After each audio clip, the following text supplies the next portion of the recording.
বিধানসভা নির্বাচনের আগে শক্তি বাড়াচ্ছে তৃণমূল। দিনহাটায় বিজেপি ছেড়ে তৃণমূলে যোগ 155 জনের।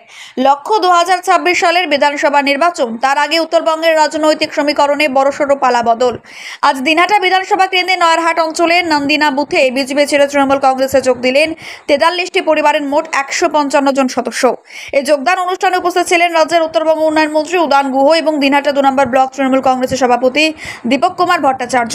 তার হাত ধরেই নতুন সদস্যদের হাতে তৃণমূলের দলীয় পতাকা তুলে দেওয়া হয়। দল বদলকারীদের অভিযোগ, বিজেপির প্রতি দীর্ঘদিনের আস্থার পরেও তারা উন্নয়নের ছোঁয়া পাননি। এলাকার রাস্তা, পানীয় জল, রেশন সহ একাধিক সমস্যা উপেক্ষিত থেকেছে।